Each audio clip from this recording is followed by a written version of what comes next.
기도하겠습니다. 좋으신 하나님 감사합니다. 오늘도 우리 마음속에는 우리 주님께서만 흘려주시는, 또 넘치게 하여 주시는 참된 평화를, 평강을 우리 주 예수 그리스도 안에서 얻게 하시고 갖게 하시니 참으로 감사합니다.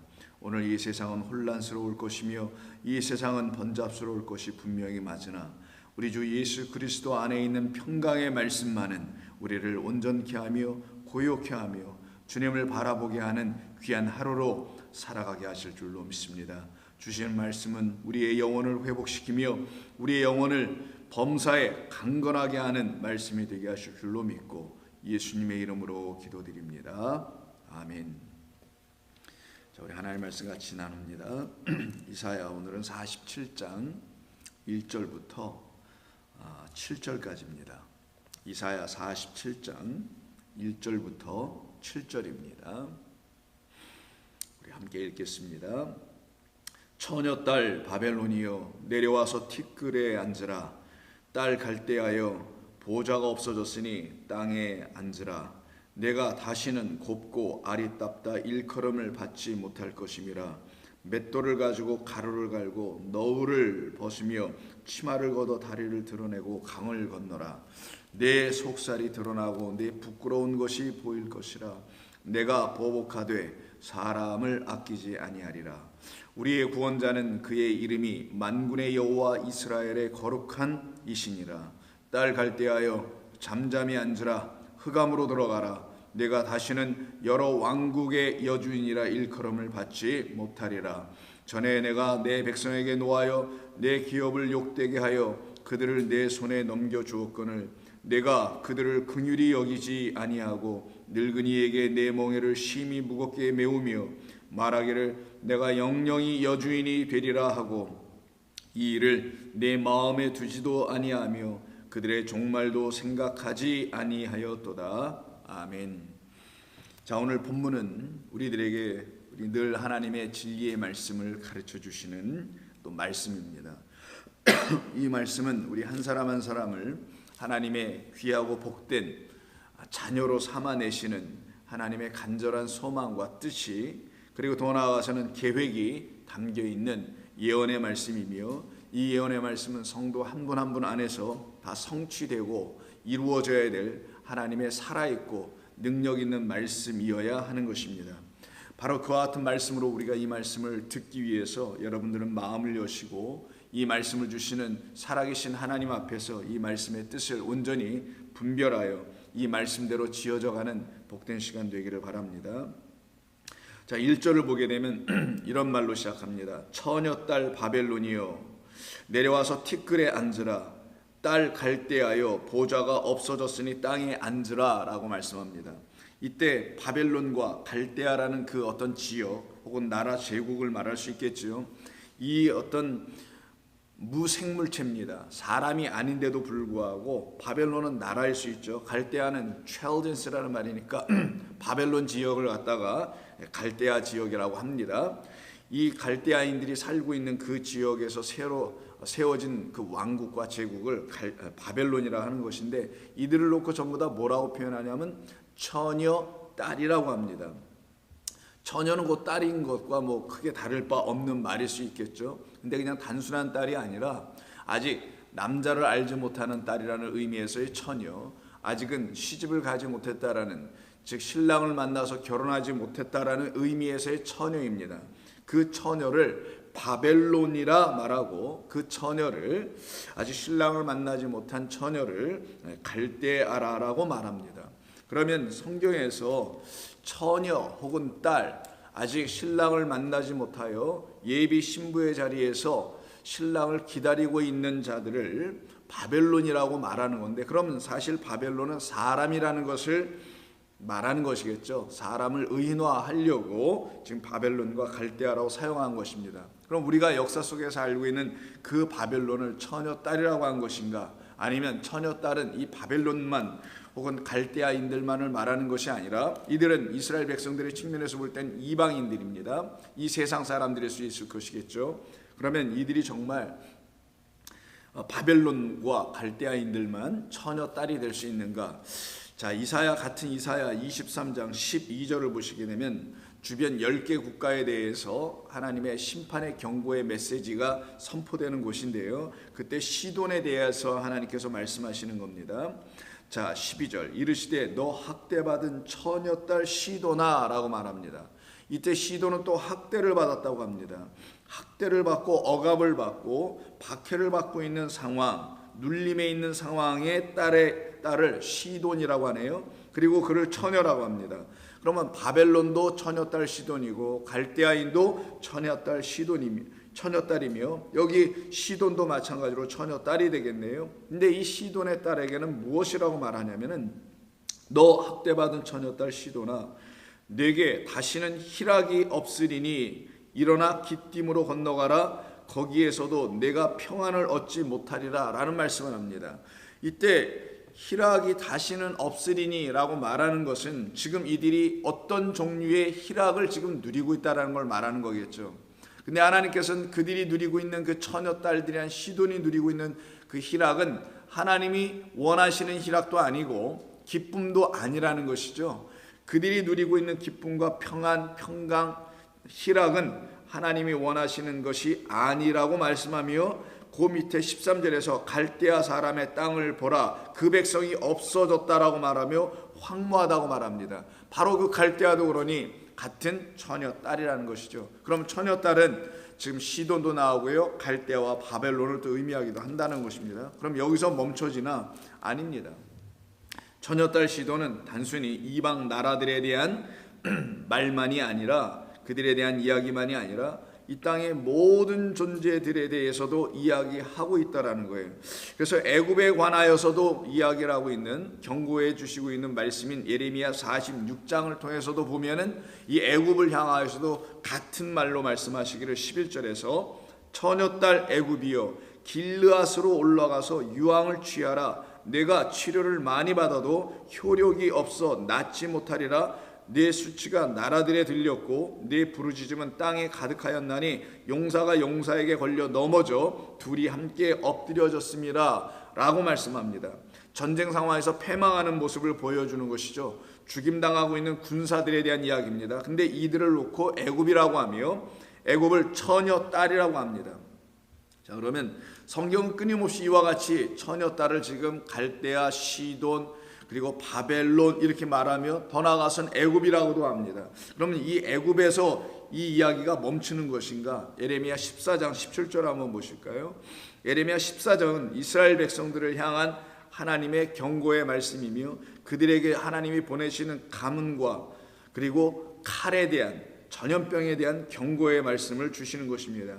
여러분 아시다시피 칼, 기근, 전염병은 하나님의 말씀이 없는 상태에서의 죽어나가는 영적 죽음 상태에 있는 이스라엘 백성들을 놓고 말씀하시는 것이죠. 그들에게 소망은 하나님께만 있다라는 것을 알려주려고 비를 내리시는 분은 하나님이며 그 칼을 거두시는 분도 하나님이며 전염병도 일거이 제거해 주실 유일한 분은 하나님밖에 없다라는 것을 알려주려고 이들에게 말씀하시는 내용입니다. 이때 17절을 보시면 이런 말씀이 나옵니다. 너는 이 말로 그들에게 이르라.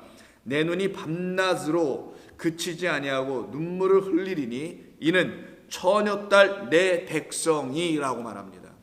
처녀딸 내 백성이 큰 파멸, 중한 상처로 말미암아 망함이라.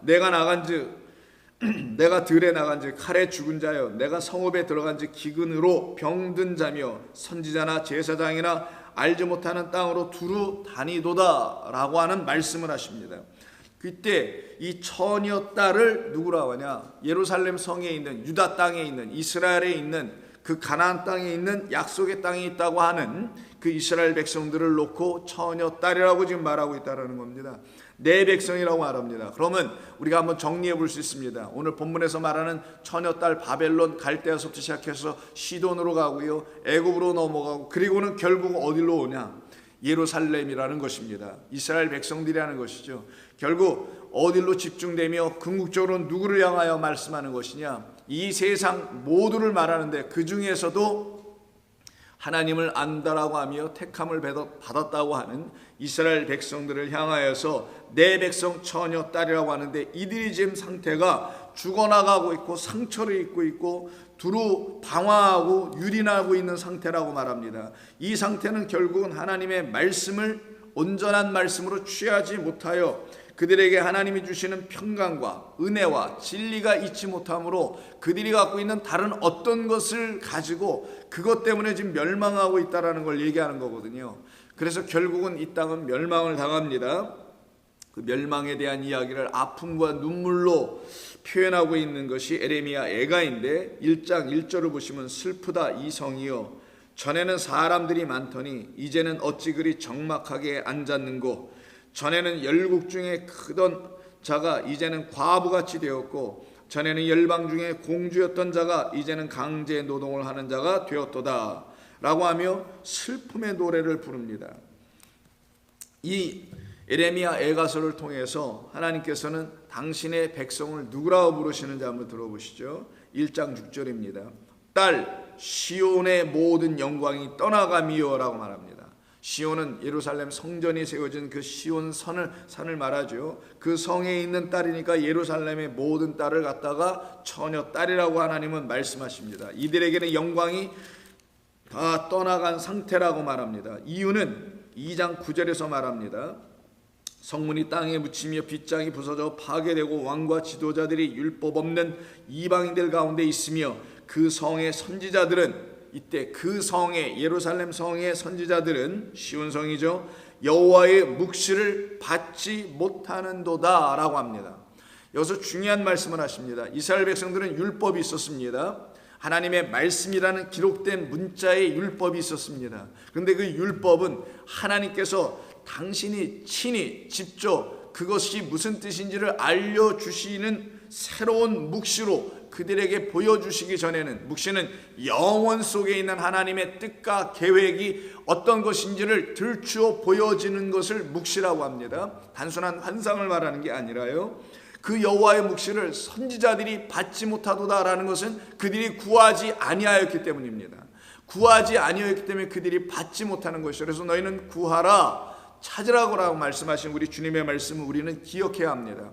우리는 반드시 하나님의 뜻이 무엇인지는 이 말씀을 통하여 기록해 주신 것인데, 이 말씀은 우리로 하여금 어디로 이끌어가는 말씀인 것이냐, 이 말씀의 목적은 묵시로 이끌어간다는 거예요. 묵시는 영원전이라는 것은 이 태초 이전을 말하죠. 태초 이전이 그 영원 속에서 하나님이 계시는 그곳에서 하나님께서 갖고 계신 계획이라는 겁니다. 뜻이라는 거예요. 그것이 어떻게 우리에게 펼쳐져 이루어지는지를 일일이 낱낱이 설명해 주신 것이 눈에 보이는 성경의 이야기인 거고, 이 이야기를 들으면서 이 말씀이 무슨 말인지 잘 모르겠습니다, 하나님 이 뜻을 깨달아 알게 해주세요 라고 하고 부르짖는 그 종들과 선지자들에게는, 성도들입니다, 그들에게는 하나님께서 이 뜻을, 본뜻을 담고 있는 묵시를 보여준다라는 거예요. 하나님의 계시를 보여준다는 것입니다. 그런데 이것을 받지 못하는 제사장들과 선지자들 아래에 있는 그 이스라엘 백성들을 처녀 딸이라고 하는 겁니다. 그 처녀 딸 이스라엘 백성, 내 백성이라는 그들을 바로 이 거짓된 선지자들에 의해서, 하나님의 묵시를 듣지 못하는 선지자들에 의해서, 계시의 영이 없는 선지자들에 의해서 겉의 말씀인 이 율법만 전하여 주고 그 말씀을 온몸으로 지키게만 함으로 마치 하나님의 딸인 것처럼 착각을 하게 만들어놓은 그들로 인하여 시온의 딸들이 지금 멸망 가운데 있다는 걸 말하는 거예요. 그때 10절에서 딸 시온의 장로들이 땅에 앉아 잠잠하고 티끌을 머리에 덮어쓰고 굵은 배를 허리에 둘렀으며 예루살렘 처녀들은 머리를 땅에 숙였도다. 이게 지금 패망한, 멸망당한 이스라엘 백성의 모습입니다. 그래서 오늘 본문 1절에서도 처녀딸 바벨론이여 내려와서, 내려오라는 건 어디 위에 앉아있다라는 거죠. 거짓된 보좌 위에 앉아있다라는 거예요. 거짓된 말을 거침없이 내뱉고 있는 그 보좌 위에서 백성들을 통치하고 있는 자의 모습을 처녀딸이라고 지금 기록하고 있는 것입니다. 거기서 내려와 어디로 앉으냐, 아파르, 티끌, 먼지, 흙 위에 앉아라. 딸 갈대하여 보호자가 없어졌으니 땅에 앉으라. 땅 에레치입니다. 너는 지금 땅이다라는 거예요. 내가 땅인지도 모르고 내가 지금 뭔지 아빠른지도 모르고 네가 지금 하늘이 되어 있거나 그리고 네가 진리의 생명의 물을 마시고 있는 자로 착각하고 있구나. 너는 그 자리에서 내려오라는 거예요. 그 내려오지 않는 그들에게 내려와야만이 사는 것, 흙으로 돌아가야만이 사는 것, 땅으로 앉아야만이 하늘이 열릴 수 있다는 사실을 모르고 있는 이들에게 하나님께서 심판하여 그들을 끌어내리신 겁니다. 죽어야 사는 거란 말이에요. 내려와야 사는 거란 말이죠. 그래야 하늘이 그들에게 열리기 시작하기 때문인 겁니다.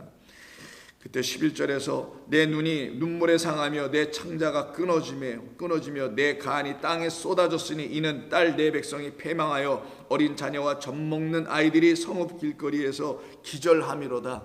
양식이 없는 백성이라는 거예요. 젖을 주지 못하니까, 생명을 주지 못하니까. 이게 바로 에레미야 애가에서 계속해서 선포하고 있는 말씀이었던 거죠. 이 상태로 죽어가고 있는 이 모습을 명확하게 잘 설명하고 있는 것. 이 땅에 앉을 수밖에 없는, 진토에 앉을 수밖에 없는 우리 이스라엘 백성들, 그리고 우리 모두 인류 모두인 것인데, 그런데도 불구하고 거짓된 말을 가지고 있는 선지자들에 의해서, 짐승에 의해서, 용에 의해서 짓밟힘을 당하고 있는 그 같은 상태가 바로 이 세상이라는 것입니다.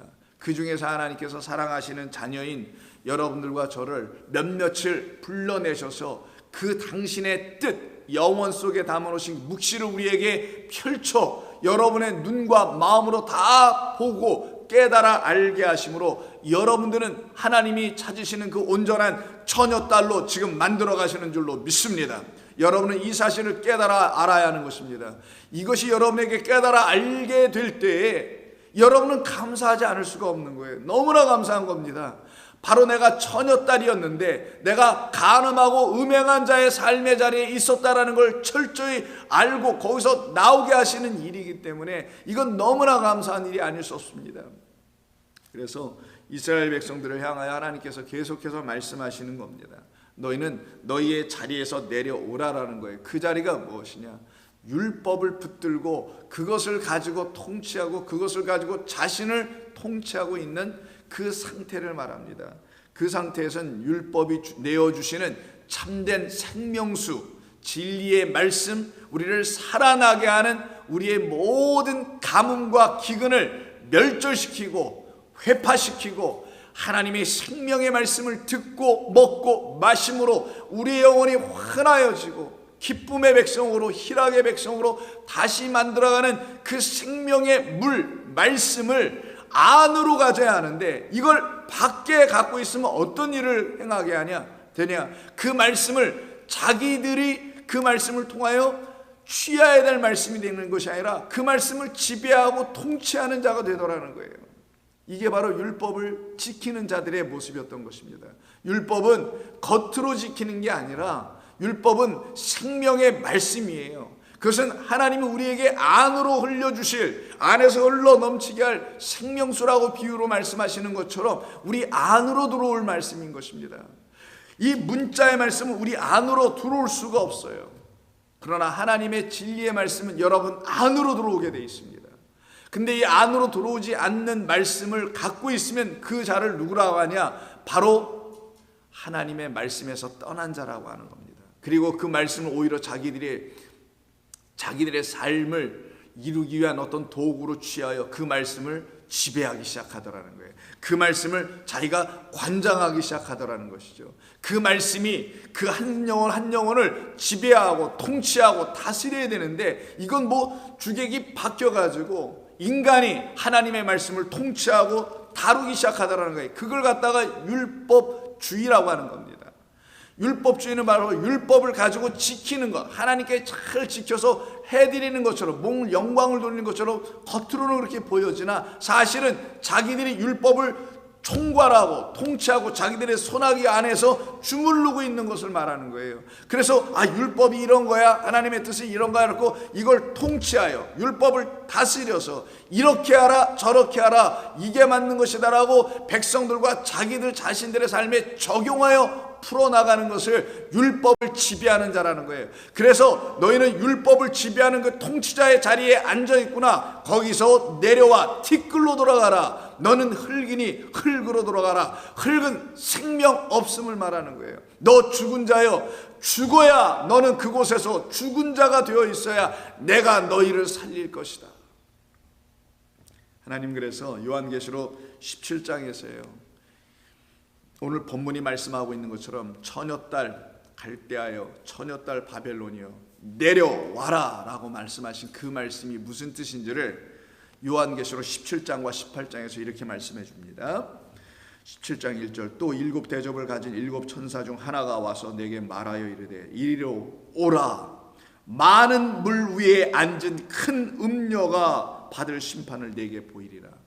이때 큰 음녀가 받을 심판, 처녀딸이 받아야 될 하나님의 영광이 아닌 처녀딸이 지금 음녀가 되어서, 즉 음녀는 뭐예요? 간음한 거죠. 간음은 뭡니까? 세상에서 간음한 그런 사람들도 하나님께로 다 돌아와야지만 그 간음을 가지고는 하나님을 정말 하나님이 말씀하신 그 간음이 무슨 뜻인지 모르기 때문에 하나님을 온전히 만날 수가 없단 말이에요. 간음은, 성경에서 말하는 간음은 나슈의 말을 듣는 걸 간음이라고 하는 겁니다. 거짓된 용, 옛 용과 그 짐승과 그 거짓 선지자의 말을 듣는 것을 간음이라고 하는 거예요. 그리고 그에게로 떠나가 버리는 상태이죠. 바로 그 상태에 떨어져 있는 자가 처녀딸이었더라는 거예요. 근데 더 이상 처녀딸이 아니고 이제 요한계시록에서 뭐라고 하냐? 음녀라고 하는 겁니다. 음행의 진노의 포도주를 내어주는 자.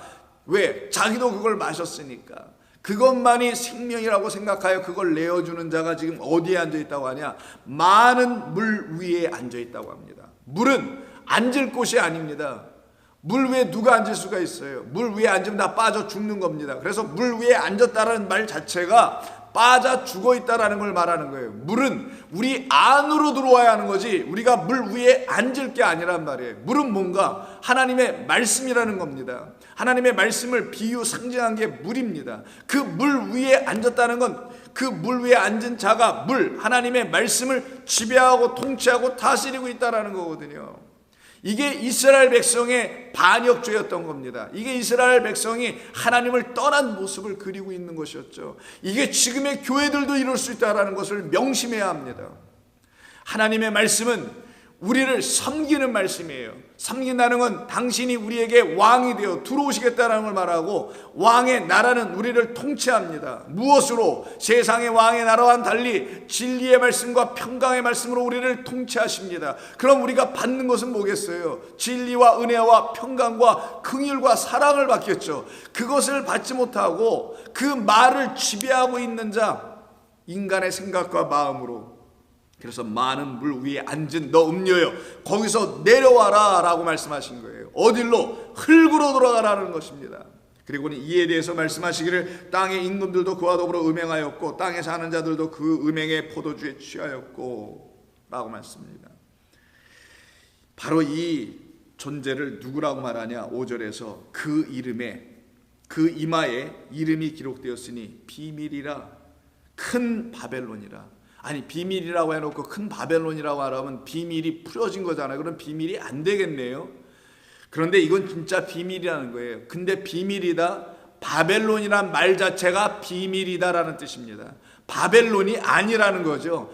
비밀이라고 얘기해놓고 바벨론이라고 말해놓으면 바벨론이 비밀이 될 수는 없을 거 아니겠어요. 비밀이다라고 바벨론을 얘기 안 하면 비밀이 계속 비밀될 수 있는데, 비밀이다라고 바벨론이라 했다라면 이게 하나님 말씀하시는 건데 어폐가 있어서는 안 될 거 아니겠어요. 그러니 바벨론이 비밀은 아니겠죠. 바벨론은 어떤 비밀을 담아놓은 겉에 언어, 상징, 이야기라는 겁니다. 그러면 진짜 비밀은 뭔가? 바벨론이 아니라 처녀딸 내 백성이라는 거예요. 이 비밀을 너희들이 알아야 한다라고 하는 거예요. 성도에게 말하는 겁니다. 진짜 바벨론, 진짜 처녀딸, 음녀가 누구였냐? 바로 성도라는 겁니다. 성도. 이 세상 사람들은 음녀의 축에도 들어가지도 못하는 거예요. 왜? 처녀딸이라고 부름을 받지도 못했는데 어떻게 음녀가 되겠냐고요. 처녀딸로 부름받은 내 백성이 지금 나의 말을 갖고 있지 못한 상태를 갖다가 음녀라고 하는 거예요. 그걸 간음이라고 하는 겁니다. 그러나 내가 그들을 멸망시켜버리고 흙으로 돌아가게 만들어 놓고, 이게 하나님의 창세 이전의 뜻, 그렇게 만들어 놓고 그들에게 내가 나의 영을 붓고 나의 물을 부어, 말씀을 부어, 내가 그들을 다시 나의 처녀딸, 나를 잉태할 수 있는, 나를 신랑과 남편으로 맞이할 수 있는 거룩한 나의 신부로 만들어 가겠다라고 말씀하는 겁니다. 그래서 비밀이에요. 그래서 하나님의 비밀은 그리스도 예수라고 말하는 것입니다. 하나님의 비밀은 바로 우리 안에 들어오셔야 될 생명수이신, 우리를 참되고 거룩하고 온전하고 아름답고 존귀하게 만들어 가시는 하나님의 말씀으로 이 땅에 오신 예수님이십니다. 그 예수 그리스도가 여러분 안에 계신지를 보라는 거예요. 여러분 안에 계시면 그분은 여러분을 반드시 진리 가운데 인도하게 되어 있으며, 음녀의 삶을 끊어내게 하게 하시며, 즉 거짓된 말에 여러분들이 붙잡히는 삶에서 완전히 떠나게 된다는 것을 하나님은 알려주시게 됩니다. 그래서 그 이마에 이름이 기록되었으니 비밀이라 큰 바벨론이라 쓰여 있더라는 거예요. 땅의 음녀들과 가증한 것들의 어미라 라고 합니다. 그런데 이때 이 여자가 성도의 피와 예수의 증인들의 피에 취하여 있는 상태라고 말을 하죠. 18장에서도 마찬가지입니다. 2절 보면 힘찬 음성으로 외쳐 이르되 이 바벨론, 이 처녀딸, 이 음녀를 하나님께서 어떻게 하시냐, 예레미야서 이사야서에서 다 말씀하시죠. 멸망한다. 그래서 애가로 울고 있지 않습니까? 똑같은 이야기입니다. 18장 2절에서 힘찬 음성으로 외쳐 이르되 무너졌도다, 무너졌도다. 바로 무너지면 어떻게 되냐, 다 가루가 되는 거예요. 흙이 되는 겁니다. 본토로 돌아가는 거죠. 세워졌던 것이 무너져서 땅으로 떨어지는 거라서 땅에 앉으라라는 거예요. 큰 성 바벨론이여, 귀신의 처소와 각종 더러운 영이 모이는 곳과 각종 더럽고 가증한 새들이 모이는 곳이 되었도다. 그럼 여기가 어디겠어요? 각종 더러운 곳으로 모든 걸 채우고 있었던 성, 처녀딸이니 우리 한 사람 한 사람이었었음을 깨달아 알아야 한다는 거예요. 그런데 하나님께서 그와 같은 우리를 사랑하셔서 우리 안에 있는 거짓된 것을 제거해 주셨던 것입니다. 성령이 오셔서 우리 가운데 임하셔서, 부활의 그리스도의 영이 우리 가운데 임하셔서 우리 안에 잘못 가르쳐 넣어준 거짓 선지자들의 말로 인하여 음행의 진노의 포도주를 여전히 마시고 그것으로 취하여 있었던 우리들을 깨어 일어나게 하신 성령의 참된 음료를 부어주신 그리스도 예수를 찬양합니다. 그분만이 우리를 그곳에서 건져내시는 유일하신 하나님이십니다. 그래서 천사가, 힘센 천사가 이 심판받아야 할 바로 이 음료, 그 음료 위에 하나님의 역사가 나타납니다. 하나님께서 어떻게 하신지를 볼까요? 15절, 18장 15절을 보시면은 바벨론으로 말미암아 치부한 상품의 상인들이 그 고통을 무서워하여 멀리 서서 울고 애통하여 이르되 화 있도다, 화 있도다. 큰 성이여, 세마포옷과 자주옷과 붉은 옷을 입고 금과 보석과 진주로 꾸민 것인데 겉으로 보면은 아름다운 신부는 같으나 그 안에는 거짓된 탐욕이 가득하다라는 거에서 바벨론아, 내 영혼이 탐하던 과일이 내게서 떠났다라 그의 14절에서 말하는 겁니다. 그리고는 하나님께서 이들을 심판하시는데 어떻게 하시는지 볼까요? 20절, 하늘과 성도들과 사도들과 선지자들아, 그로 말미암아 즐거워하라. 하나님이 너를 위하여 그에게 심판을 행하셨습니다. 다음과 같은 심판하십니다. 이에 힘센 천사가 큰 맷돌 같은 돌을 들어 바다에 던져버리네요. 왜 이때 하필이면 큰 맷돌 같은 돌을 던지나요? 이 맷돌 같은 돌이 오늘 본문에 나오는 겁니다. 맷돌 같은 돌을 던지고는 말하기를 이게 바로 큰 성 바벨론이다. 큰 성 바벨론, 예루살렘 성 큰 성 바벨론, 하나님을 알고 하나님을 예배한다는 그 큰 성 바벨론을 이와 같이 맷돌로 비유하셔서 던져버리겠다는 거예요. 그리고는 더 이상 그들의 눈에, 성도들의 눈에 보이지 않게 하겠다. 눈에 보이는 성전이 하나님의 성전이 아니요, 말씀으로 이 땅에 오셔서 그것도 안에 있는 진리의 말씀이 육이 되어 오셨으니 육 안에 진리라는 말씀으로 갖고 오신 말씀 성전, 예수 성전, 영원한 하나님의 성령의 전으로 우리를 삼기 위해서 오신 그 성전만이 우리의 눈으로 보여지게 하겠다. 큰 성 바벨론이 이같이 비참하게 던져져 결코 다시 보이지 아니하리라. 또 검은 곳 하는 자와 풍류하는 자와 퉁소 부는 자와 나팔 부는 자들의 소리가 결코 다시 내 안에서 들리지 아니하고, 거짓된 소리 들리는 걸 말하는 거예요. 이때 소리라는 건 하나님의 소리는 나팔 소리로 항상 말씀합니다. 근데 그 소리가 나지 않고 거짓된 소리를 자꾸만 내주고 있는 비진리의 말들로 선포하고 있는 그 소리가 더 이상 들리지 아니하며, 어떠한 세공업자는 항상 우상을 만들어내는 자들을 말하는 거예요. 세공업자든지 결코 다시 내 안에서 보이지 아니하고, 그러니까 우상도 완전히 떠나가게 하는 거죠. 어떤 식으로? 이 맷돌이 던져짐으로. 근데 맷돌은 어떤 일을 하냐? 맷돌은 돌리는 역할을 하는 겁니다. 왜? 그 안에다 콩이나 여러 가지 곡식을 알곡을 넣어서 갈게 고운 가루 빠내는 것이죠. 그게 맷돌이거든. 맷돌이 갈 때마다 소리가 날 거 아니겠어요? 두 돌이 서로 돌아가는 거니까. 이때 소리 나는 그 소리를 맷돌 소리라고 합니다.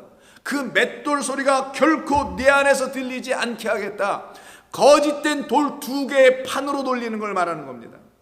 이것은 하나님께서 모세에게 주신 두 개의 돌판을 말하는 것인데, 이 두 개의 돌판은 하나님의 진리의 말씀, 열 언약 완성의 말씀을 준 건데, 이 말씀을 가지고 우리 안에서 우리를 섬기시는 하나님의 묵시로 들어야 하는데, 그렇게 듣지 못하고 겉에 있는 말로만 듣고 돌판만 붙잡고 그걸 열심을 다하여 헌신하고 수고하고 섬기는 자들의 모습을 놓고 표현하는 겁니다. 그러니 이 두 돌판이 위에서 돌고 있네요. 그러니 여기서 소리가 나겠죠. 이게 바로 율법을 지키는 자들, 그 예배당에, 성전의 회당에 모여서 헛된 예배와 경배를 드리는 자들의 소리라고 말하는 것입니다. 이걸 율법 소리, 이것을 갖다 맷돌 소리라고 하는 거예요. 그래서 맷돌은 항상 하나님의 말씀을 깨닫지 못한 상태의 어떤 모습을 보여줄 때 맷돌이라고 하는 거예요. 이 맷돌은 바로 이스라엘 백성들을 실족하게 하는 것으로 사용될 때 쓰인 게 또 맷돌입니다. 왜? 그들 안에서 헛된 소리를 계속 일으켜내는 맷돌이기 때문에, 그들 안에서는 참된 성령의 음성을 들어야 하는데 그 소리는 들리게 하지 아니하고 거짓된 소리가 계속 들리니, 헛된 수고로 하나님을 섬기게 하는 소리만 들리게 되니 이들이 다 이걸로 죽어가고 있다는 거예요. 그래서 하나님께서 그 맷돌을 던져 바다에 던지고 그 맷돌이 우리에게 사라져버렸으니 더 이상 맷돌 놀리는 소리가 없다. 우리의 헛된 수고가 없다. 수고하고 무거운 짐진 자들아, 다 내게로 와서 내가 너희에게 주는 멍에를 매라고 하신 겁니다.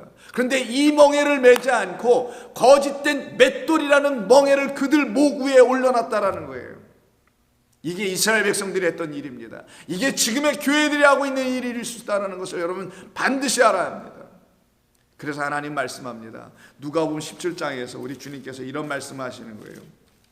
누가복음 17장을 한번 보시죠. 1절 이하 예수께서 제자들에게 이르시되 실족하게 하는 것이 없을 수는 없으나, 이스라엘 백성들이 지금 다 처녀 딸들이 실족했다라는 거예요. 넘어져 있다라는 거예요. 큰 바위를 만나서 넘어진 게 아니라 작은 돌뿌리에 넘어지듯이 하나님의 말씀을 깨닫지 못하는 일들로 인해 멸망하고 넘어지더라는 것이죠. 그 상태를 지금 실족이라고 합니다. 그렇게 하는 자에게는 화로다. 그래서 오늘 뭐라고 합니까? 화로다 하는 거잖아요. 지금 바벨론을 향하여서 화로다. 그가 이 작은 자 중 하나를 실족하게 할진대 차라리 연자 맷돌이 그 목에 매어 바다에 던져지는 것이 낫지 않겠느냐. 그들 위에 인간들이 걸어놓은, 제사장과 선지자들이 걸어놓은, 율법사들이 백성 처녀 딸들에게 목에다 걸어놓은 그 멍에를 뭐라고 표현했냐? 헛된 수고를 하고 헛된 땅을 갈게 하는 그 멍에를 연자 맷돌이라고 하는 겁니다. 왜? 연자 맷돌은 무지무지하게 큰 맷돌 아닙니까? 거기에 소가 지금 끌고 도는 거잖아. 한 바퀴 두 바퀴 계속 도는 거. 그것을 지금 상징하여 말하는 것입니다. 너희는 나라는 소 옆에 들어와서 그 맷돌을 돌리는 게 아니라 너희에게 뿌려진 씨앗이 어떻게 자라나는지를 생명의 말씀의 땅에서 나와 함께 갈자. 이 말씀을 깨달아 듣지 못하는 자들이 지금 어떤 일을 당하는 것이냐? 연자 맷돌을 마치 메고 돌고 있는, 끊임없이 돌고 돌아, 끊임없이 돌아서 내가 뭐 하는지도 모르겠어요. 이제는 계속 돌기만 하고 있는 그 멍에를 메고 있는, 사실을 멍에 끝에는 뭐가 맺어 있어요? 연자 맷돌이잖아요. 연자 맷돌을 목에 메고 계속 돌고 있는, 그래서 그 소리를 계속 그 소가 듣고 돌고 있잖아요. 그 상태에 있는 연자 맷돌 소리를 들을 수밖에 없는 그 영적으로 죽어가고 있는 이스라엘 백성들, 그들을 하나님께서 어떻게 하시겠는가? 그들을 심판하시겠다는 겁니다. 그것은 곧 살려내시겠다라는 거예요. 거짓된 맷돌을 주는 자들을 심판하시고, 그 맷돌에 묶여있는 그 결박의 끈에 묶여있는 우리의 영혼을 거기서 끊어버리시고, 그 올무에 갇혀있는 새들을 하나님께서 자유케 하시겠다는 겁니다. 그래서 바다에 던지죠. 그래서 오늘 요한계시록 18장에서도 그걸 바다에 던진다라고 하는 겁니다. 천사가 와서 우리 주님이 오셔서 하시는 거예요. 17장 3절 보면은 누가복음, 너희는 스스로 조심하라. 만일 내 형제가 죄를 범하거든 경고하고 회개하거든 용서하라. 만일 하루에 7번이라도 내게 죄를 짓고 7번 내게 돌아오면 내게 회개하노라 하거든 그들을 용서하라. 하나님께서는 결국은 용서해 주시려고 하는 겁니다. 돌이키게 하시려고 하시는 거예요. 바로 이 연자 맷돌 소리가 더 이상 그들에게서 들려지지 않게 될 때 그들은 누가 되는 거냐? 하나님의 거룩한 백성이 되는 것입니다. 그래서 오늘 본문에서 이런 말을 하는 거예요. 47장 2절에서 맷돌을 가지고 가루를 갈고 너울을 벗으며 치마를 걷어 다리를 드러내고 강을 건너라. 그들이 하고 있는 처녀딸 바벨론이라는 예루살렘 시온의 딸들이 하고 있는 모습이 무엇인지를 보여준 겁니다. 그 비밀 바벨론은 시온의 딸들이었던 것이죠. 그리고는 계시록 19장에서 그러한 딸들 안에 있었던 거짓된 맷돌이 바다에 던져지고 그 물 위에서 물 아래로 빠져 다 들어가 버리고, 그리고는 결코 그들 가운데서 그것이 발견되지 않게 해 주십니다. 그들을 놓고 거룩한 신부라고 말하는 거예요. 이 거룩한 하나님 어린 양의 신부들이 어떤 모습으로 하나님께 나아오는지 한번 볼까요? 19장 다음 장 6절입니다. 또 내가 들으니 허다한 무리의 음성과도 같고 많은 물소리와도 같고 큰 우레소리와도 같은 소리가 이르되, 이때는 많은 물소리와 같다라고 말합니다. 이 물 위에 앉았단 말이 없어요. 이 물을 마신 자들이 지금 나오더라는 거예요. 이제는 생명수를 마시는 자들이 나오더라는 거죠. 이들이 바로 누구냐? 그 어린 양, 그 신랑 되신 어린 양 예수 그리스도의 혼인잔치에 참여하는 하나님의 거룩한 신부. 7절 우리가 즐거워하고 크게 기뻐하며 그에게 영광을 돌리세. 어린 양의 혼인기약이 이르렀고 그의 아내가 자신을 준비하였으므로 그에게 빛나고 깨끗한 세마포 옷을 입도록 허락하셨으니 이 세마포 옷은 성도들의 옳은 행실이로다. 천사가 내게 말하기를 기록하라. 어린 양의 혼인잔치에 청함을 받은 자들은 복이 있도다. 더 이상 이제 화가 아니네요. 이제는 화해에서 복으로 넘어가네요. 왜? 그리스도께서 우리에게 오셔서 그 돌을, 그 멍에를 우리의 목에서 던져 버리셨기 때문에, 누구로? 당신이 그걸 메고 깊은 바다 속에 던져졌다라는 걸 말하는 겁니다. 그래서 우리는 살아나는 겁니다.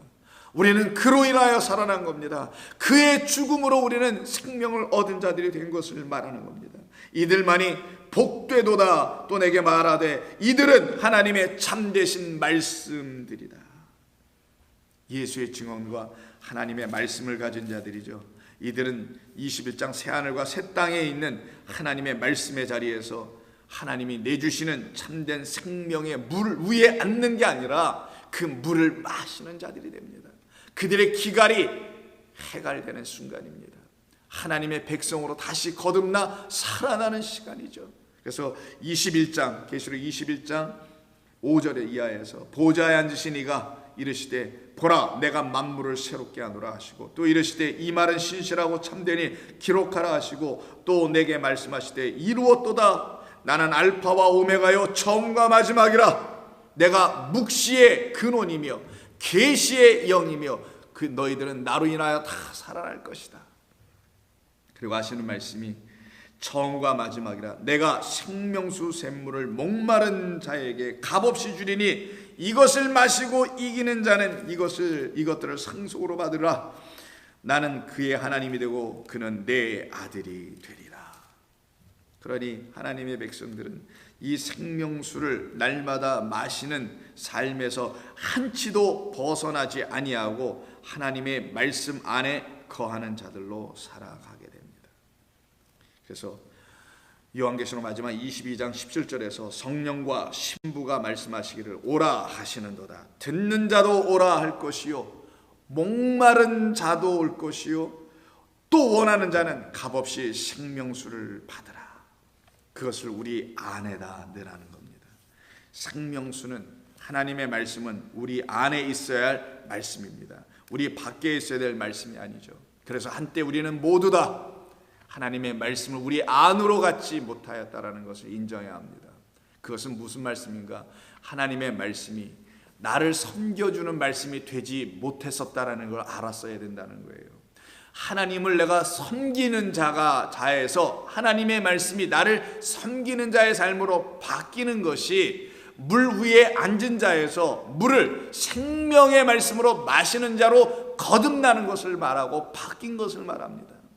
그러니 우리는 나한테 바벨론이었고 음녀였고 그 물을 마시지 못한 자였던 것이죠. 그런데 하나님의 은혜로, 그분의 은혜로 말미암아 어찌 우리가 이 말씀을 안에다 담을 수 있는 자들이 되었을까요? 놀랍고 신비하고 참으로 감사하지 않을 수 없는 일입니다. 이 일이 우리 안에 하나님의 긍휼과 자비하심으로 나타나지 않았으면 우리는 여전히 그 소처럼 연자 맷돌을 목에 걸고 지금도 돌고 있어야 될 헛된 일을 감당하며 살아가야 할, 그래서 인생 전부가 헛될 수밖에 없는 삶을 지금도 살 수밖에 없었던, 하마터면 큰일 날 뻔했던 우리였는데, 하마터면 멸망의 그 구렁텅이로 들어갈 수밖에 없었던 우리들이었는데 하나님 우리를 구원해 내신 것입니다. 우리 감사하십시다. 할렐루야 찬송을 불러야 합니다. 그래서 누가복음을 보시게 되면 바로 한때는 음녀였으나 이제 그리스도 예수를 만남으로 말미암아 그들의 모든 멍에가 벗겨지고 예수라는 아주 가벼운 멍에, 아니 가볍다고 말할 수도 없는 참 생명을 우리에게 알려주시는 멍에를 매는 성도 여자들이 등장하는 모습을 누가복음이 집중해서 그려주는데, 먼저 7장을 보시게 되면 36절 이하에 어느 바리새인의 집에 들어가서 예수님이 함께 식사를 하게 되어서 초대를 받아 갔더니만 그 바리새인이 예수님을 영접하지를 않는 모습으로 그려집니다. 그래서 나중에 말하죠. 너는 나에게 씻을 물도 주지 않고 내 발에 입맞춤도 하지 않았다라는 말은 예수님을 영접하지 못하는 자들을 놓고 표현했던 것입니다. 진리로 영접하지 못했다라는 거예요. 하나님의 아들 생명을 갖고 오신 분으로 보질 못했다라는 것이죠. 그런데 어떤 한 여자가 등장하네. 그 집에 이 여자는 동네 사람들이 다 알고 있는 사람이에요. 뭐라고 그 여자에 대해서 한마디로 총평을 하는가? 그 동네에 죄를 지은 한 여자라고 말합니다. 이 동네에는 그 여자밖에 죄인이 없었다라는 말인 거예요. 이 말은 다른 모든 자들은 의인인데 이 여자만 죄인이다라는 거예요. 의인은 하나도 없는 곳에 죄인 하나가 딱 있더라는 거예요. 이게 구원받는 성도의 능력입니다.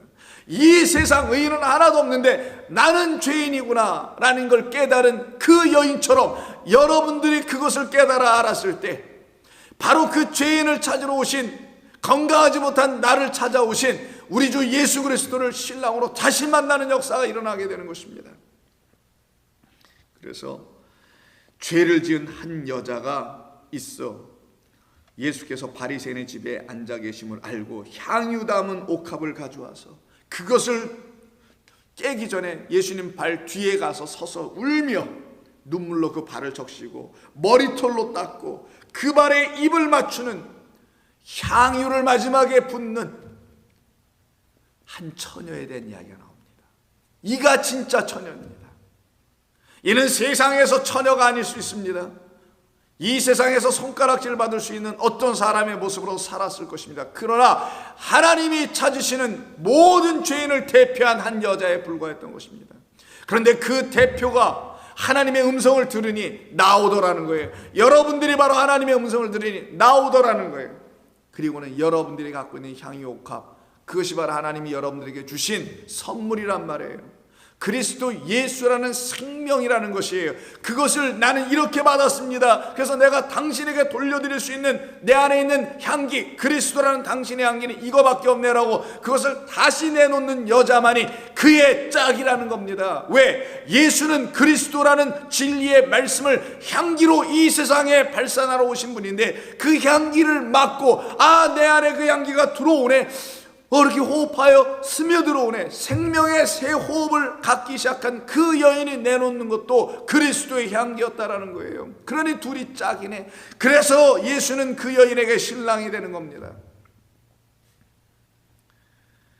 그래서 그 여인은 모든 죄를 다 탕감받는 자가 되는 이야기를 비유로 알려주시려고 이 바리새인 집에 들어가셔서 예수님께서 41절 이하에 빚 주는 사람에게 빚진 자 둘이 있는데 하나는 500데나리온의 빚을 줬고 50데나리온의 빚을 진 두 사람이 있더라. 갚을 것이 없으므로 그 주인이 둘 다 탕감해 주었는데 그러면 둘 중에 누가 더 그 주인을 사랑하겠느냐? 시몬이라는 이 바리새인이 대답하되 탕감을 많이 받은 자겠지요. 그래, 내 판단이 맞고 옳도다. 그러면서 말씀합니다. 그 탕감 많이 받은 자가 그래서 그를 더 사랑하는 자가 누구인지를 내가 보여주겠다. 바로 이 여인이란다. 그래서 곧바로 44절에서 그 여자를 돌아보시며 시몬에게 이르시되 뭐라고 하시냐? 이 여자를 보느냐? 내가 죄인이라고 말하는 이 여자를 보느냐? 내가 내 집에 들어올 때 너는 내게 발 씻을 물도 주지 아니하였으되 이 여자는 눈물로 내 발을 적시고 그 머리털로 닦았으며 너는 내게 입 맞추지 아니하였으되 그는 내게 들어올 때부터 내 발에 입 맞추기를 그치지 아니하였으며 너는 내 머리에 감람류도 붓지 아니하였으되 그는 향유를 내 발에 부었느니라. 이러므로 내가 네게 말하노니 그의 많은 죄가 사하여졌도다. 그의 많은 물들이 이제는 앉아있던 그 물들이 그의 안으로 들어온다라는 거예요. 그래서 그의 사랑함이 많음이라 사함을 받은 일이 적은 자는 적게 사랑하느니라. 같은 누가복음에서 계속해서 그 다음 8장 1절에도 보면은 또 다른 여인에 대한 이야기가 나옵니다. 이 여인은 한때 7 귀신에 걸려 있었던 막달라 마리아라는 여인인데 이가 예수님을 만나고 그의 말씀을 통하여 복음을 들은 이후에 어떤 일이 벌어진지를 볼까요? 그 후에 예수께서 각 성과 마을에 두루다니시며 하나님의 나라를 선포하시며 그 복음을 전하실 새 12 제자와 함께하였고 또한 악한 영들이에요. 원래는 악한 영들을 쫓아내심과 병고침을 받은 어떤 여자들 곧 7 귀신이 나간 막달라인이라 하는 마리아와 헤롯 청지기 구사의 아내 요한나와 수산나와 다른 여러 여자가 함께하여 자기들의 소유로 그들을 섬기더라. 이때 막달라 마리아라는 사람이 나오죠. 막달라 지역에 살았던 한 여자의 이름을 갖다가 막달라인이라고 하는 마리아라고 합니다. 이 마리아와 또 다른 여자들 모두가 한때 다 7 귀신의 7 거짓된 영이라는 거죠. 그게 바로 많은 물 위에 앉아있게 만든 거짓된 선지자들이 준 거짓된 말이라는 거예요. 이것을 참된 7이라는 하나님의 언약의 완성의 안식의 말씀으로 주지 못하고 그냥 목에다 메고 수거하고 있으니 아직 쉼이 없어요. 아나파우 위로부터 딱 멈춰져야 되는데 위의 것으로 딱 내가 멈춰져야 되는데 진리가 여러분 안에 들어오면 딱 멈춰지고 그것을 주신 분만 이렇게 바라보고 그를 사모하게 되어 있는 것인데 그 일이 지금 일어나고 있지 않았던 어떤 음녀의 삶을 계속 살아가게 만들었던 이스라엘의 처녀 딸을 놓고 얘기하는 겁니다. 그가 마리아였더라네요. 그가 주님을 만나서 복음을 듣고 그 거짓된 영이 떠나가게 되고요. 결국은 자기들의 소유로 그를 섬기더라는 거예요. 자기들의 소유가 좀 뭘까요? 몇 푼 안 되는 그 돈들을 말할 거예요. 예, 그런 거 말할 수 있을 것입니다. 근데 그런 걸로 주님을 섬길 수 있습니까, 여러분? 여러분들이 생각하기에 여러분들의 주님은 여러분들이 갖고 있는 그런 물질 정도로 섬기라고 하시는 정도겠습니까? 하나님을 향한 성도가 섬겨야 될 온전한 섬김은 그들에게 주신 그 소유로 섬기는 건데 그 소유가 뭐냐? 지금 방금 주 예수 그리스도로 말미암아 그 여인 안에 들어와서 이제는 영원히 빼앗길 수 없는 단 하나 그것만이 나에게 소유였는데 나는 이거 하나가 없어서 다른 모든 많은 물들이라는 거짓된 것들을 밖으로 취한 상태에 있었던 나를 하나님이 구원하여 찾아와 나를 살려내 주신 그 은혜의 그리스도 예수 그 한 분을 내가 안으로다가 소유하고 있다는 걸 말합니다. 생명인 거예요. 진리와 은혜인 것입니다. 그 말씀으로 섬겼다라는 거예요. 이와 같은 일이 벌어지네요. 같은 8장 40절 이하에 보면은 예수님께서 말씀을 전하시고 많은 사람들을 고치시고 하나님의 나라를 선포하시는 가운데 당시에 회당장 야이로라는 사람의 딸이 죽어가고 있는 상황이었습니다. 그 딸이 지금 12살쯤 되었다라고 얘기합니다. 그래서 그를 고쳐달라고 해서 사람이 지금 오게 되거나 아니면 그 아버지가 직접 가서 엎드려 지금 간구하고 있는 상태였었죠. 그때 그 딸을 고치고 혹은 살려내러 가시는 그 길 가운데 43절에 보면은 12해를 혈루증으로 앓는 여자가 하나 또 등장합니다. 그 여자가 결국은 예수 그리스도를 온전히 영접하게 될 때 그 뒤에서 그 옷을 딱 잡았을 때 겉옷이죠. 그때 예수님 안에서 능력이 나가죠. 그 능력은 뭐겠어요? 혈루증을 앓고 있는 자가 가져야 할 당신으로부터 나가야 할 능력에 그 능력이 안 나가면 혈루증이 고쳐지지 않으니까 혈루증은 피를 계속 물피를 쏟아내는 겁니다. 물피는 예수 그리스도만이 쏟아내야 되는 거예요. 십자가에서 허리에 창에 찔려서 그리고 물과 피를 내주시는 분은 그분 한 분만 하시는 거고 우리는 그 물과 피를 받아야 될 자들입니다. 근데 이게 어떻게 된 건지 이 여인이 물과 피를 계속 흘리네요. 이게 뭐냐면 자기의 헛된 수고를 계속하여 자기 안에 있는 걸 빼내고 있다는 걸 말하는 거예요. 이게 율법주의가 가르쳐주는 결국이었다는 겁니다. 그거를 끝내려고 예수님께서 율법에 대하여 죽으시고 십자가에서 그것으로 죄를 짓고 있는 우리의 죄에 대하여 죽으신 모습을 당신만이 흘려주는 물피를 받으라는 거예요. 물피가 당신에게서만 나가는 걸 갖다 능력이라고 합니다. 그것이 그 여인 안에 지금 들어가면 어떻게 되냐? 더 이상 흘리지 않을 것이다. 왜? 잠든 것이 들어왔기 때문에 더 이상 피를 흘리지 않아요. 혈루증을 갖게 되지 않습니다. 생명을 흘려내보내지 않는다라는 거예요. 하나님의 말씀이 우리 안에 들어오면 그냥 흘러나가는 게 아니라 내 안에 채워지고 충만이 넘쳐 우리의 입 밖으로 복음과 진리가 되어 다시 나가 선포되는 말씀이 되는 것뿐입니다. 그래서 생명을 가진 자만이 생명을 흘러 밖으로 내줄 수 있는 거예요. 이렇게 밖으로 빼서 죽는 게 아니라. 그때 예수님께서 이 여인을 가지고 뭐라고 말씀하시냐? 48절에 예수께서 이르시되 딸이라고 부릅니다. 회당장 야이로도 딸이에요. 그 여자애도 딸. 12살 또 12해. 이게 전부 다 뭐를 말하냐? 12 아들이 되는 시간이고요. 12살 얘기하면 즉 시집갈 나이가 됐다는 것을 말하기도 하는 그 딸에 대한 이야기고 하나님의 백성이 되는 시간을 말합니다. 그리스도 예수를 신랑으로 만나는 시간이에요. 그래서 딸아 내 믿음이 너를 구원하였으니 이제 평안히 가라. 이 말씀을 그 여인에게 주십니다. 그리고는 바로 회당장 야이로 집에 갔더니만 이미 그 딸은 죽어있네요. 바로 이게 우리가 흙으로 돌아가는 순간입니다. 땅에 앉는 거고 땅에서 더 내려가서 흙이 되는 거예요. 그래서 나는 생명 없는 자라는 걸 알아야 되는 거예요. 그래서 생명 없는 자라는 걸 이 두 이야기를 같이 붙여서 회당장 야이로의 딸의 죽음에서 생명 없음 빼앗김을 보여주시고 피를 흘려 내려보내는 그 혈루증을 앓고 있는 여인을 통해서 생명 없음을 보여줘서 둘 다가 다 어떤 상태냐? 흙으로 내려가 있는 상태. 너희들은 먼지야 진토니라 라는 것을 깨달아 알게 해주시고는 그 자리에 있는 자들만 하나님께서 어떻게 하시냐? 흙으로 돌아가라. 그게 자유니라. 그리고 거기서 내 말을 듣고 살아나는 자들만 영원하리라. 그들에게만 영생이 있는 것입니다. 그리고는 이 아이에게 말씀하시죠. 손을 잡고 일으켜 세워주십니다. 54절 예수께서 아이의 손을 잡고 불러 이르시되 아이야 딸아 일어나라. 그 딸이 일어납니다. 우리라는 딸들이 바로 예수님의 음성을 듣고 일어난 거예요. 자던 자, 죽은 자가 예수님 그러죠. 이 아이는 죽은 것이 아니라 지금 자고 있으니 내가 깨울게. 자는 자에게만 음성을 줄 때 일어나게 됩니다.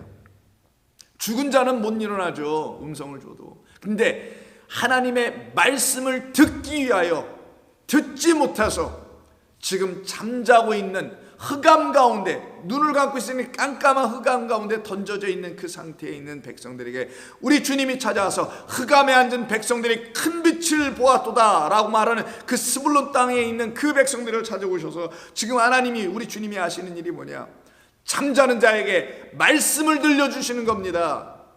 그리고는 일어나라는 말을 듣고 그 여자가 일어나는 거예요. 그 딸들이. 우리는 말씀을 듣고 일어나는 겁니다. 하나님의 말씀을 살아있는 생명의 말씀으로 듣기 전에 우리 결단코 일어날 수가 없고 일어나지도 못합니다. 그래서 일어나는 여인들에 대한 이야기가 10장에 또 한 번 나옵니다. 이때는 한 여자는 일어나고, 한 여자는 그 음성을 듣고 일어나고, 한 여자는 음성을 듣지 못하고 일어나지 못하는 여자, 여러분 잘 아시는 마르다와 마리아에 대한 이야기인 누가복음 10장 38절 보시면, 그들이 길 갈 때 예수께서 한 마을에 들어가는데 마르다와 마리아의 집에 들어가죠. 그 둘이 다 영접을 합니다. 근데 영접하는 게 각각이 달라요. 한 여자 마르다는 어떻게 영접하냐, 자기 집에서 내줄 수 있는 것으로 막 영접을 해요. 자기가 갖고 있는 것으로 영접을 합니다. 자기라는 집 안에 있는 것을 가지고 영접을 해요. 그러나 마리아라는 그의 동생은 자기의 집에 있는 것이 없으니 예수의 집에 있는 것을 듣기를 원하고 갖기를 원하는 자로 나누어집니다. 즉 마리아는 예수님이라는 생명의 말씀으로 오신 그분 안에만 참된 하나님의 말씀이라는 성전이 되어 계신 것이고, 그 집 안으로 들어가서 그 성전 안에서 하나님의 말씀을 생명으로 듣기를 원하여 예수의 발치에 앉아있는 자가 되는 거예요. 그래서 집이 다른 겁니다. 같은 집에 사는 두 딸이었지만 하나는 예수 그리스도라는 말씀 성전이라는 하나님의 집, 그 하늘의 성전 안에 거한 자가 있는가 하면은, 마르다는 율법이 가르쳐주는 자기들의 그 집, 보이는 집 안에 있는 걸 가져다가 많은 것이 있으니까 꺼내어 주려고 하는 것이에요. 근데 마리아는 그 많은 것이 없네요. 많은 것을 눈으로 볼 수가 없네. 밖에 있지 않으니까, 자기 안에 있으니까. 날마다 안에다 넣어주시는 예수의 발치에 앉아서 그의 말씀을 듣더라는 겁니다. 그에게 마리아나 동생이 있어 주의 발치에 앉아 그의 말씀을 듣더니, 마르다는 준비하는 일이 많아 마음이 분주한지라 예수께 나와 이르되, 주여 내 동생이 나 혼자 일하는 게 두는 것을 생각지 아니하시나이까? 그를 명하사 나를 도와주라 하소서. 주께서 대답하여 이르시되, 마르다야 마르다야, 내가 많은 일로 염려하고 근심하느냐. 여기서 또 많은이 나옵니다. 많은 물, 많은 것. 그래서 부자라고 하죠. 어떤 부자? 율법의 부자라고 하는 것입니다. 그러나 몇 가지만 하든지 혹은 한 가지만이라도 족하니라. 이 한 가지로 족하지 못하면 많은 것으로 실족하는 겁니다. 성도는 하나님의 말씀 하나로, 그 말씀을 진리 하나로 가질 때만 그들의 영혼은 만족할 줄 믿습니다. 그래서 마리아는 이 좋은 편을 택하였으니 결단코 빼앗기지 아니하리라. 좋은 편, 옳은 편, 진리의 것, 당신 예수십니다. 우리 주님 예수님을 생명으로 취하고 있다는 것이죠. 그에겐 더 이상의 결핍이 없습니다. 만족합니다.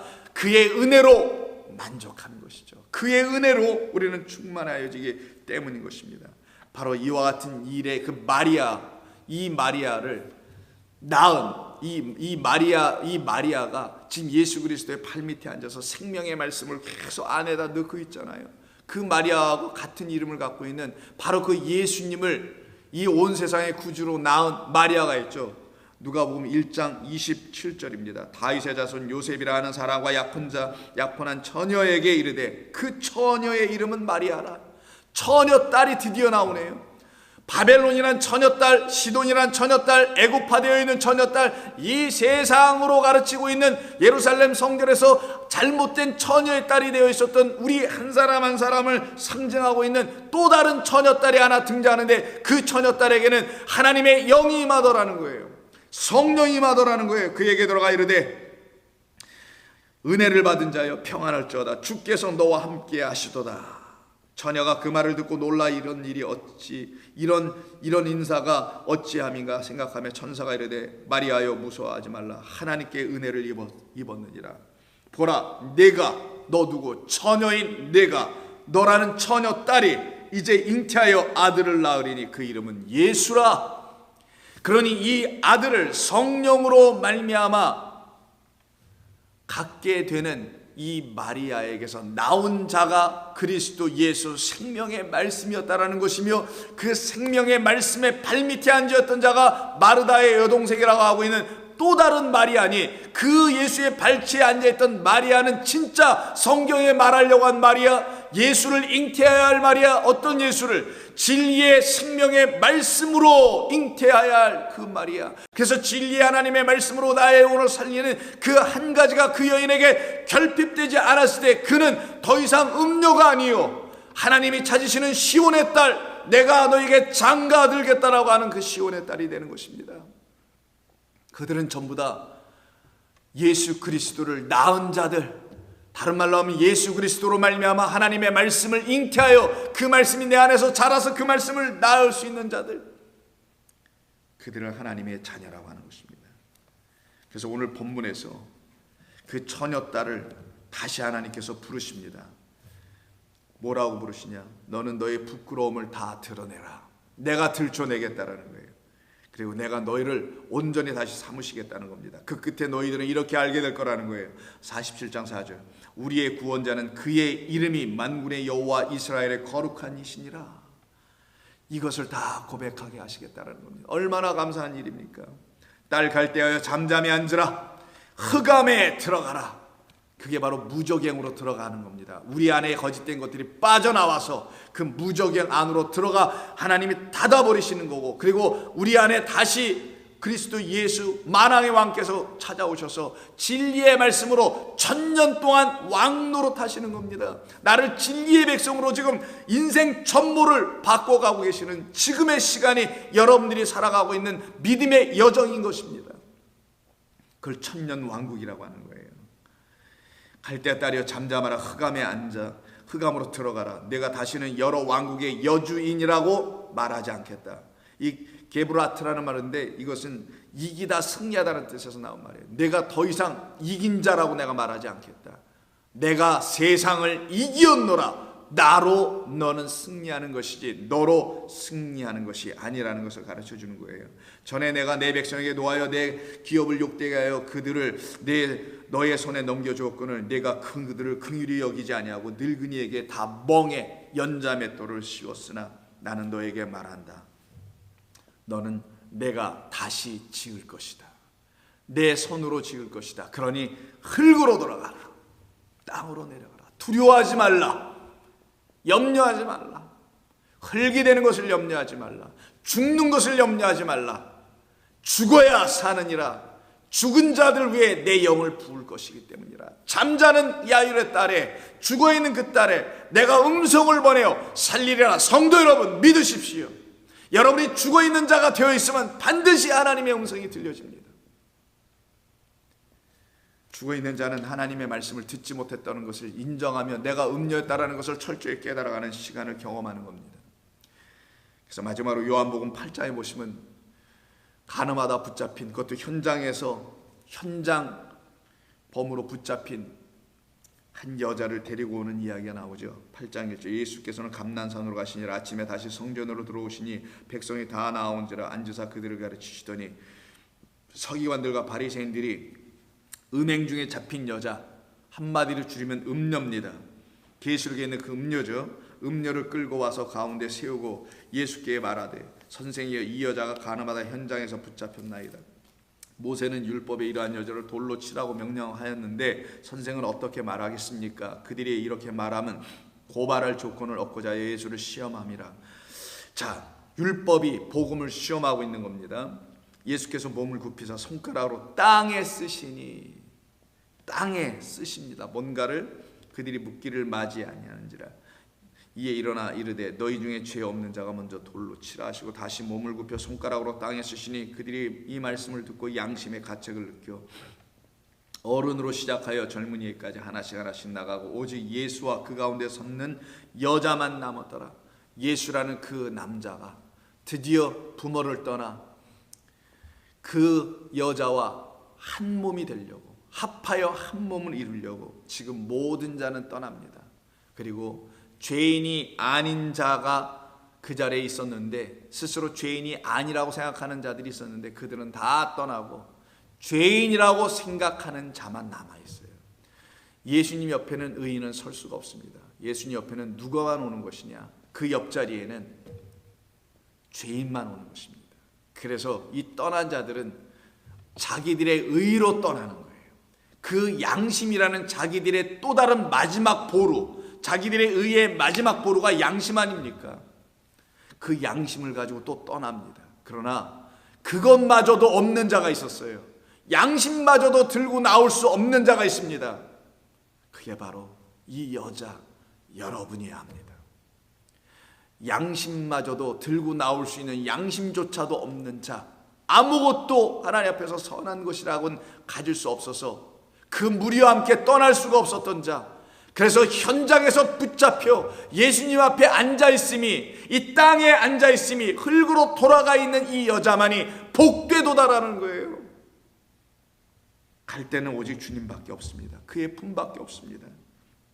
예수께서 일어나서 여자 외에 아무도 없는 것을 보시고 이르시되, 여자여, 너를 고발하던 그들이 어디 있느냐? 너를 정죄한 자가 없느냐? 대답하되 주여 없나이다.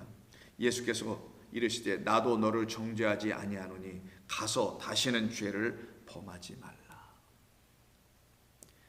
이게 우리의 모습입니다. 우리는 이렇게 은혜로 구원받은 하나님이 찾으시는 처녀 딸입니다. 하나님이 찾으시는 그 신부입니다. 그 신부들은 영원토록 우리 주님과 함께 왕노릇할 신부들입니다.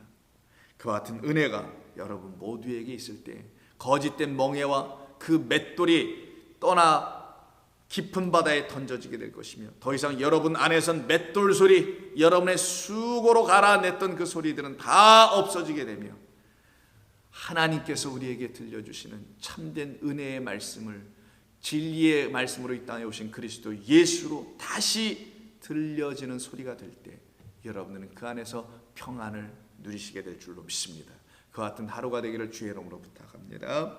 기도하겠습니다.